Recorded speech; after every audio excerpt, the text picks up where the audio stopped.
their music is great enough, melodic enough, catchy enough that the average listener and even musicians wouldn't be mad if they didn't do a lot of these things, but they work very, very hard for the listener. They want us to feel like they're trying to give us something fresh, feel like they're trying to keep us interested. And there's an appreciation from the band for the listener that I think is missing in a lot of bands today. So I am very, very grateful for them.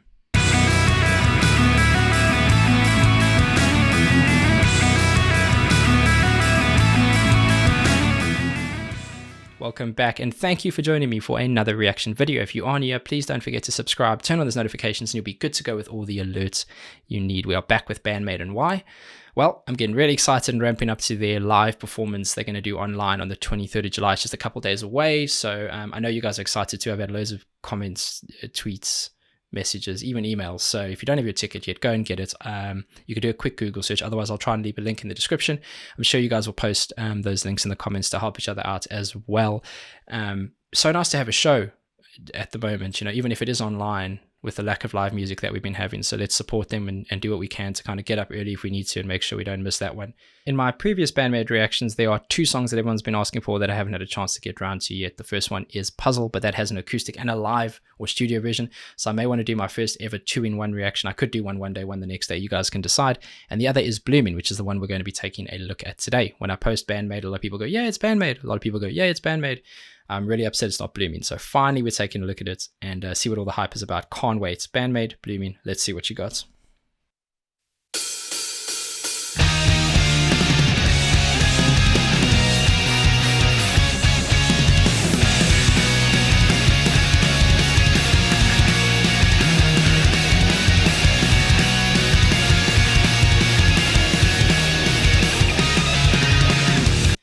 Okay, I'm going back. I know it's an early pause, but I want you to hear something because I loved that. No surprise, I'm a huge fan to how they approach starting their songs, how they write their songs. But I want to talk about what they're doing with the guitar work there because, and I want you to listen out to it for this very reason. It's super common. I've heard it loads before with other bands. I've written one or two guitar riffs that try and follow this kind of principle. They just happen to do it on another level, which is why it's so awesome. You usually have lead guitar and you have rhythm guitar. And for the most part, they feel like they're flowing in the same direction. But at some point, there's a separation, right? So if you've got 4 chords, which I think this is, usually it's on the third where you feel the lead either stay where it is or go up and you hear the chords drop, and it just creates this separation, which is, to me at least, it's this sweetness to the sound, and I can't help but smile. I just love it. It's just such a smart way to start the song. Really nice guitar melodies. Again, it's not about doing something brand new all the time. It's about just executing something really, really well, and they've gone and done that, and they got me hooked right from the first couple chords.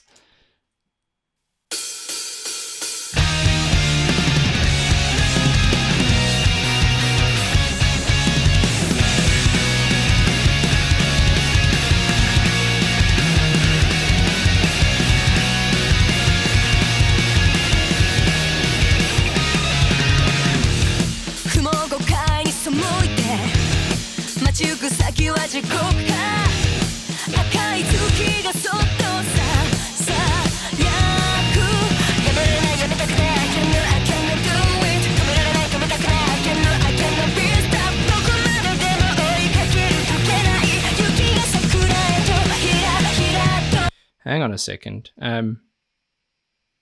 That was smart. They've done this before in some of their other songs where they go from that kind of urgent piece into the verse where there's power chord hit, gap opens up, awesome drumming that feels. She's such a fantastic drummer, and the quality is so nice that it's going to sound great. She's a great singer as well. So you've got the gaps for the vocals to shine through and the drums to support. But then there were some harmonics that you heard on the guitar, and then it went into that second piece where her vocal phrasing sped up like a lot. And it almost, to me, and I'm not sure if this was purposeful, but it sounded to me like there was like a percussive element because of how much she sped it up.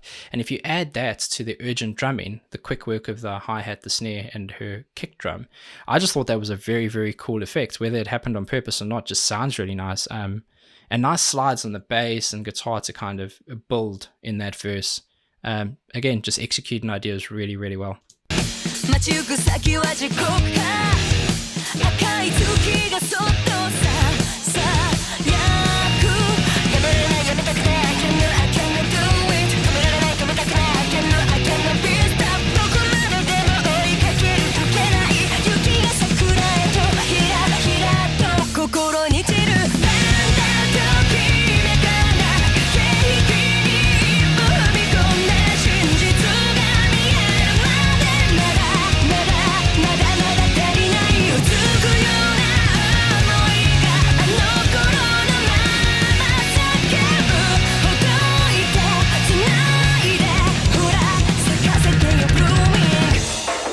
Man.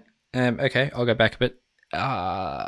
We keep saying it, and I'm sorry, but I'm not going to stop saying it. Hit machine, they can't miss. Incredible chorus, wonderful melody, such a great hook to it.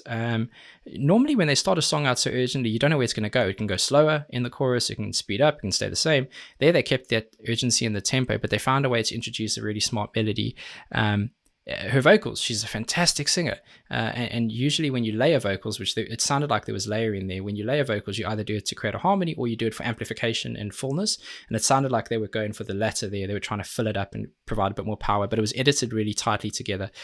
Just catchy chorus, just loved that. And then I was thinking to myself, like, midway through, I was like, oh, I didn't know if they're going to go halftime or not, and then they ended up doing like a small halftime piece there. But just a teaser, just like, hey, we know that we could have gone this way, and we're just going to tease you with it and bring it back again. I got a lot of tricks up their sleeve.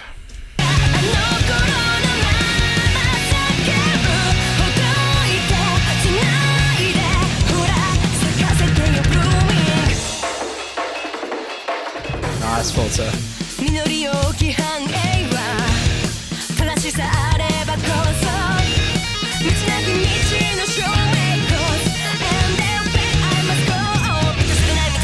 Just look at her on the bass there, man. Misa is the glue. She binds everything together. Just great melody, but also enough of the percussive hit you in the chest bass that backs up the kick drum. Just really smart. I'm going back again so you can hear that. I love, again, just the tapping on the guitar. It's fresh. It's different to verse 1. They keep it fresh for us. And then watch those kind of chord runs that she's doing on the bass. They're zoomed in for us. And, that's how our brains work. The minute that we see something, our ears start searching for that noise, and it makes it easier, which is why these live performance videos are so useful and so handy. It makes it easier for us. You would think it would be distracting, but it has the opposite effects, I can promise you. But have a look for that. Just really smart. And then you can hear these slides. She's doing these long slides along with the guitar and bass. Just, yeah, it's good.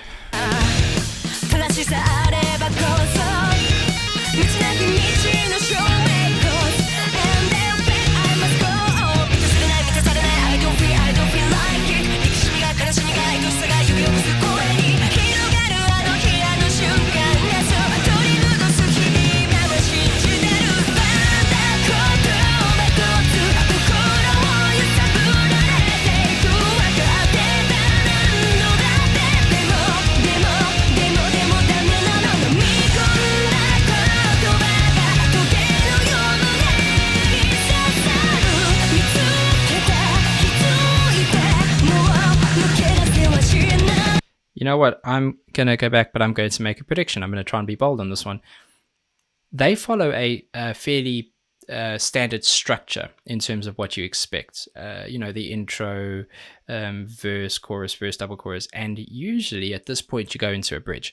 Usually, they may double up the chorus. I'm not sure, but usually you go after that. You go into a bridge, and I'm going to guess that with this kind of song, as urgent as it is, that they are going to do something softer and more withdrawn. I could be wrong and look like a fool, but it's all part of the fun in this. Again, it's not about trying to revolutionize song structures or even certain melodies. It's about executing ideas phenomenally and keeping it fresh and working hard to give the listener something new, even in a 4-minute journey. And they do that very, very well. Let's see what they do, but I have a feeling it's going to go that way.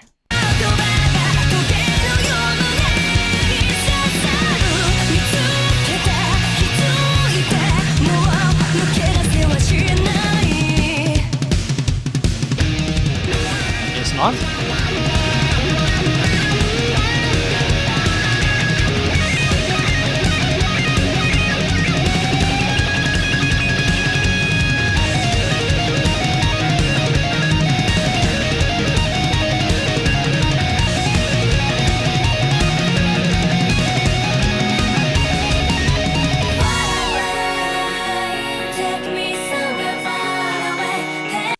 Hang on. Okay, so I was right. I just misplaced it. Pats self on back. I'm going to go back there because I want to first just give a shout out to the solo, man. That was so cool. I like that her solos are technical and impressive, but they aren't just show off pieces. They have little melodies, so like little songs within songs. When she went into the tapping, you can hear that. It was a different melody, different cycle. Very, very cool. Yeah, interesting that they went with that solo piece there, but it sounds like we're going into what I predicted, which is the softer withdrawn break. And the reason that they do this isn't just because they're like, oh, it's been quick so long, we need to slow it down. It's because the listener is following along with that. And this song is just under 4 minutes, which isn't massively long, but in terms of your more commercial rock or your hard rock, that is about the kind of max of what traditional radio would normally allow. So it's the length of what you'd expect. And if you've been following that tempo for a long while, it's nice to let the listener feel like there's a breathing point in it and then come back. Because when they come back, that's the whole secret. It's not about the soft bit. It's when they come back. When they come back, they hit you even harder than when the song started. And that's the impact they're looking for. Very cool.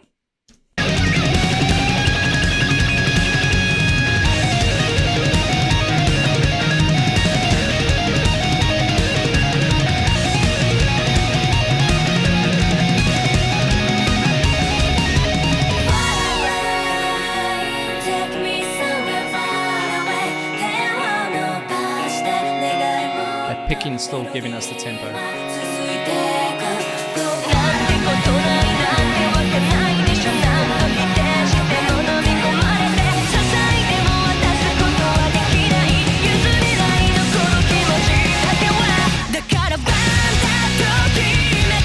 Oh, they did it again. Every time I think they're going to do something, they do it, but they just have some unique approach to it. So that was that false start, right? So let's go back again for that. So that false, whenever it builds up and you can count the bars, if you play music or you spend time in studio, you start to count bars in your head.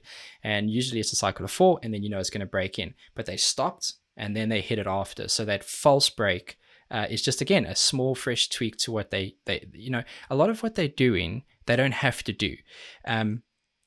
Their music is great enough, melodic enough, catchy enough that the average listener and even musicians wouldn't be mad if they didn't do a lot of these things, but they work very, very hard for the listener. They want us to feel like they're trying to give us something fresh, feel like they're trying to keep us interested. And there's an appreciation from the band for the listener that I think is missing in a lot of bands today. So I am very, very grateful for them.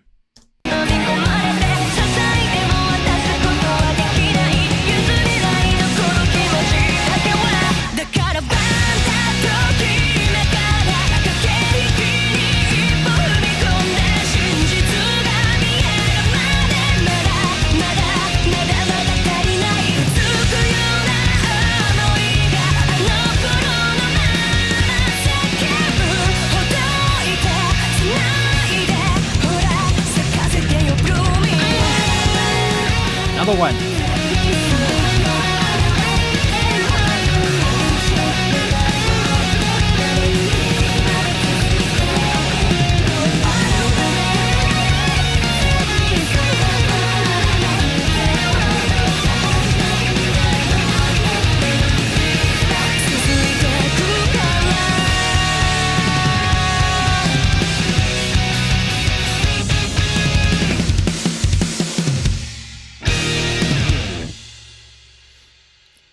Oh man, how cool.